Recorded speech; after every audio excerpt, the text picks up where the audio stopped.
Well, the first thing that hit me when I arrived here in Dubai was the heat and humidity. It is flipping hot with a capital F, but the locals tell me that it's already autumn temperatures now, so it's much better than it was, but we've certainly had temperatures well into the 40s whilst I've been here.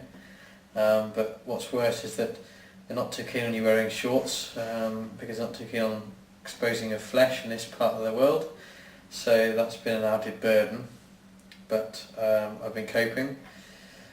But Dubai is a very impressive place. The buildings are just something else, particularly the Burj Al Arab, which is the world's tallest hotel, at 321 metres. That's the world's only 7-star hotel built on an island out at sea. And also the Burj Dubai, which is the latest tower to be built in this area. It's not yet finished, but it's expected to be somewhere in the region of 1 kilometre in height. That is quite something to see. But also the various islands which they've been building out at sea by dredging up sand, particularly the Palm Island, which is considered the 8th wonder of the world, and also many other islands to make up this thing called the world and called the universe, which they're currently constructing, so they can sell these islands off between $10 and $100 million. So they're in the business of making big money here. But I'm surprised to see that so many of the building sites are still very active. There's cranes on virtually all the buildings. You can see it going around, and work is still very much going ahead. Perhaps not the pace it was, but it's a lot more than what I expected. Although a lot of the work seems to be being done by Indian workers, and I think it's probably because they're the only ones that can stick the heat all day, and they are literally out in it all day, and quite how they manage it I don't know, but they're obviously here to earn some big bucks to then go back to India with the money, and they're providing a strong workforce for Dubai. So this is my hotel room.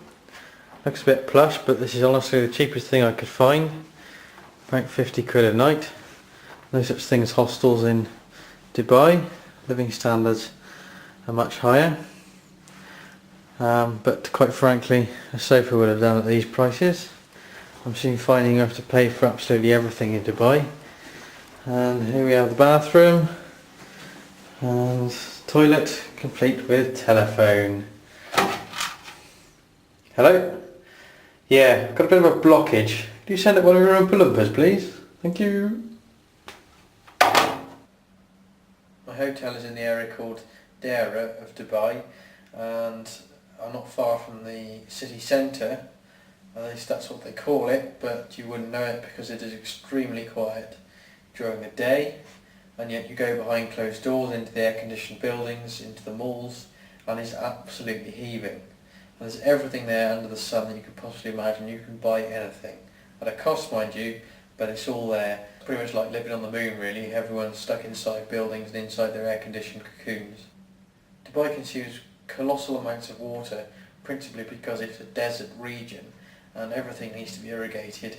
And I've seen that all the flower beds and green areas all have underlying irrigation pipes which drip feed to keep everything refreshed. And it turns out 97% of the water used in Dubai comes from desalination plants a little bit further up the coast, and this is a particularly ineffective way of getting water, and so there is some sort of expense just in water resources here, and the whole place is just a major indulgence.